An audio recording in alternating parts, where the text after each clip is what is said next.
Right guys, what is going on? And welcome back to another video. Welcome to another, well, the first actually, 60 Minutes Australia video. Now 60 Minutes is one of my favourite shows.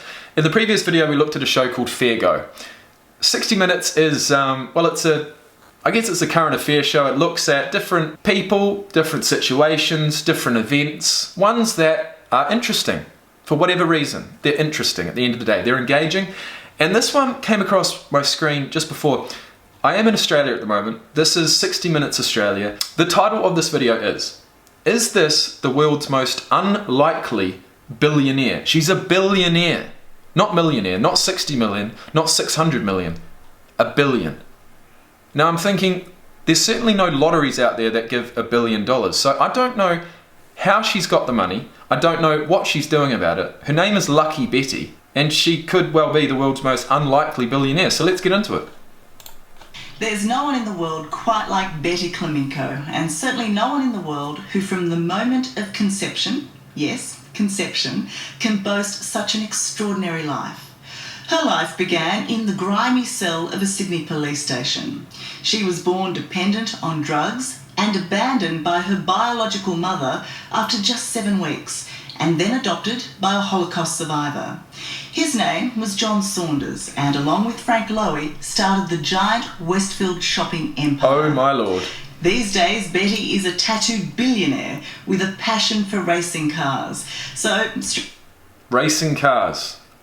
Well, having a look at her, I'm not surprised. You've got to do something with your money. Strap yourselves in for one heck of a ride.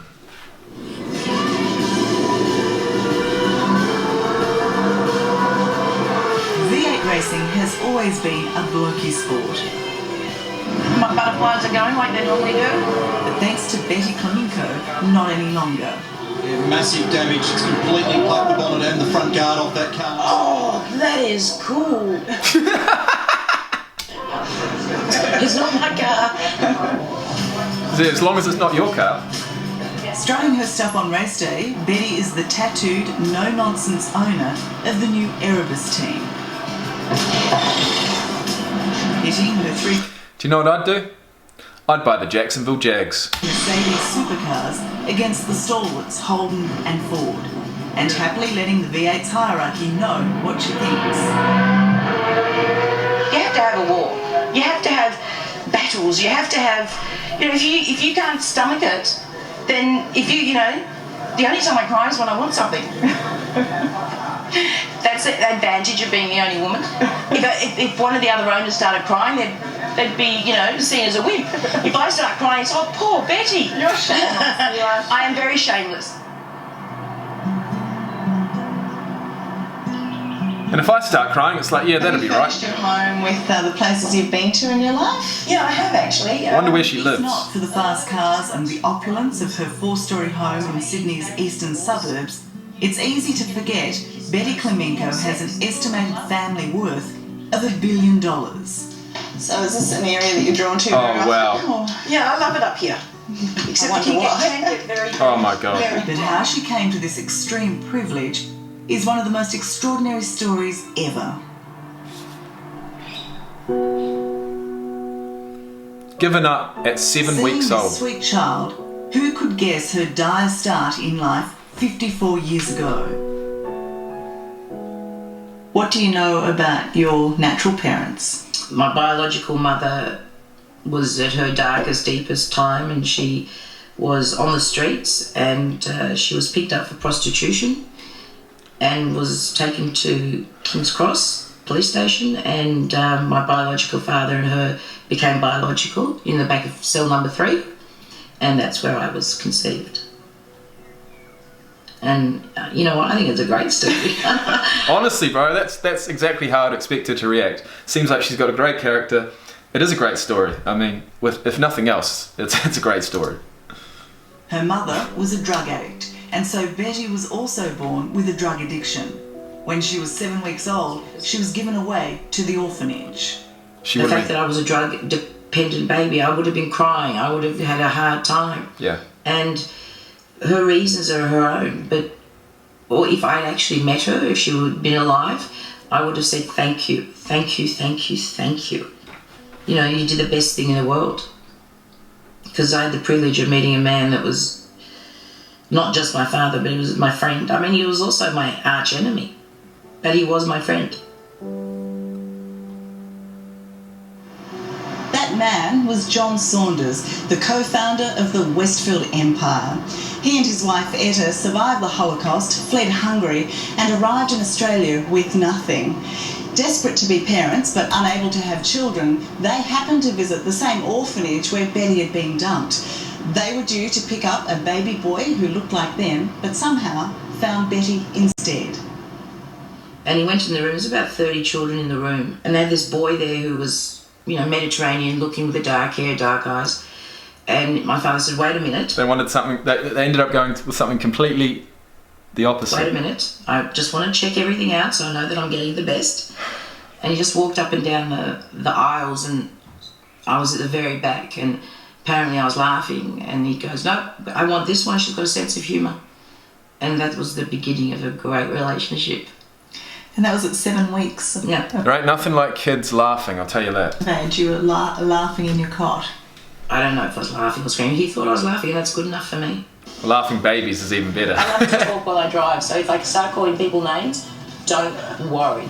It just happens. For Betty, John Saunders' impulsive change of mind meant a pauper would grow up as a princess. Do you know when people see you coming, Betty, do you think that they would think of you as a Mercedes driver? No, I do get weird looks. I get looks of maybe she stole it. All those years ago, money, Oh my God. simply weren't that important. Come on, Betty. What did your parents tell you about your adoption? Nothing. I was informed by a boy my age. We had a fight, and he yelled at me and said, do you know you're adopted? So, of course, I ran out and said to my father and mother, am I adopted? And they just looked at me and said, yes. That was it. Wonder how old So she good. was. And I walked away. It didn't bother you? Oh, why should it bother me? I would have, even back then I knew that I was loved. I'd rather be loved by people who are not genetically bound to me than people who are genetically bound to me and couldn't give a crap. Fuck yeah. In the late 50s and early 60s, the business world knew John Saunders as the tough immigrant who'd started Westfield after recruiting junior partner Frank Lowy. But to Betty, he was the man who gave her hope. Do you often think about your life if he hadn't chosen you? Oh, very scarily so. Good English, Betty. I probably would have made my mark, but more in the Bonnie and Clyde way than in any other way. After school, Betty tried to conform. She joined the family business working in property development. She married young and had 2 sons, but the relationship didn't work out. Something was missing. And it wasn't until she met Daniel Klemenko that the real Betty emerged. How did you guys meet? How did you come together? At a very seedy pub at the Rock. Shit, he looks like Jeff Bezos. And we met, and it was, we were instantly married, weren't we, darling? Yeah, it didn't take long. What do you mean when you say you're instantly married? I don't think we even fell in love. It was just a sense of belonging. It worked. And From it just, day one. From day one, we just belonged together. Shit, they've been together a fair while. Wow. I was 29. How do you know at 19 that you fit 25 years. together with a woman who's 29 and has 2 children? Exactly. What? He was 19? How did you know that? Good question. That is a really tough question. It just felt right. This is a mean question, but it was part of the attraction, the money. Oh, bro, that's the one question that's going through my head. And if it's not going through yours, then you ain't human. Came Oh with the God, name. no. That's probably the one thing that actually made me question it. Your favourite, Flash Gordon. Really? Really? 4 years on, Betty and Daniel are a picture of domestic bliss and completely inseparable. But when they first started seeing each other, Betty's father tried his best to separate them by disowning her. Betty had a choice, money or love.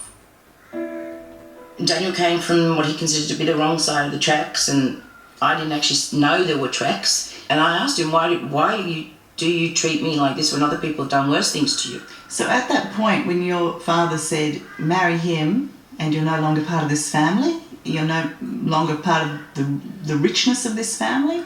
Did you think twice about leaving? No. There was no thinking involved. So you went from this life of luxury to what? I had to do everything. And I learnt. I didn't know how to iron or cook. I still don't iron very well. I cook, but there was no one to clean up after me. So if I didn't clean it up, then it wasn't cleaned. And I learnt how to do all that. And it changed the way I do things. I was lazy. I really was lazy. And it just changed what I did. So this is little dude. Yes, this is little dude. She's a grandmother now. He is one of two loves of my lives. And understandably, for someone with her start in life, How cute. Betty thinks family is priceless. How cute, man. Oh my gosh. His first tattoo. Her estrangement from her father went on for years, but ended as suddenly as it began when she and Daniel had their own baby. He actually came to the hospital, and he had that very old mentality that big, strong boys will rule the world. So he looked down at this 11-pound baby who was 27 inches, and he said, "Beautiful baby." It was the first thing he said to me. Beautiful baby. And that's when it just all kind of melded back in. Funny It was that. good. Funny that. You know, why you don't cry? No, I just you're just awesome. And I give you one too. These days, Betty considers almost everyone part of her family, especially the thousands of new fans, many of them female, she's brought to V8 supercar racing. And someone asked me about V8s. They wanted to know, what is V8s? Why does it make it different to any other race in the world? And I said, well, it's like taking 27 women who Wonder if she likes Holden or Ford. are the same size and the same shape and can run the same distance at the same time, and putting them outside David Jones on the Boxing Day sale and telling them there is only one item left in the whole shop, and you open the doors and you let those 27 women run, and it's a matter of pushing and elbowing and everything else, because they're all fair, they can all run the same speed, but they will stay in this very tight-knit group just to get to that one prize, and that's what V8s is. Interesting analogy. Very interesting. All joking aside, owning From a V8 female, you know what I mean? is no joyride. You wouldn't hear that from a male. Burns up the money fast. So cool. You would have to be near on a billionaire to own a supercar team. Betty learned to be a rev head at her father's knee. They watched Formula One together. Sadly, he died before Betty formed her team. What do you think your dad would think of you owning this I think I was mad. team? Are you making any money out of it? Oh, God, no. So what would you have thought of that? That was my other question. To put all that money out, you'd hope that some's coming in. To put all that money out, you'd hope that just a little bit's coming back in, but God no. That part, I think he would have gone, think about it, Betty. It's expensive, but it's paying off. In less than a year in the sport, the Mercedes team is already moving Mercedes. up, and that's making the traditional Holden and Ford teams nervous.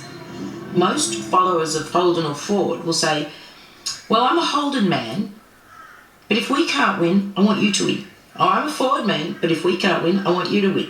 And I kind of picked up all the... Brilliant. I'm neutral. I'm Switzerland. You actually couldn't ask for a better I love the sense of winning. result. Betty Clemenco is so full of life, it's impossible not to feel energised in her company. Sure, the money helps, but all of that wealth, all of those Mercedes, and even Daniel's super sleek Lamborghini mean nothing when stacked up against family. This is the reason I do what I do. You know, this is why I never gave up. This child carries part of me, and being adopted, that you don't get that growing up. You don't get that, you know what I mean? It's part of me. Is something that I can leave where I've never had anything to leave before. Yeah. Isn't that right, baby? my worth doesn't come from the dollar sign. My worth comes from the people around me. And if you, then I'm a zillionaire. Hello, I'm Tara Brown. Damn, I'll tell you what, we got some good lessons in that. We certainly did. It lived up to expectation, that story. Betty, the world's most unlikely billionaire. And I'm going to say she most probably is. She most probably is. And I'm going to leave it there. That's going to be it for today. It's been a pleasure. We've done a whole heap of NFL videos this morning. We've done an episode of Fair Go, which is a New Zealand show, and now we've done an episode of 60 Minutes, which is an Australian show. So we've kept it in the States, then New Zealand, my homeland, and finally in Australia, where I'm living right now. So guys, thank you for being here. The mammoth task of editing all these videos starts right now. I hope you've enjoyed. Consider subscribing, and I'll see you when I see you. Peace out.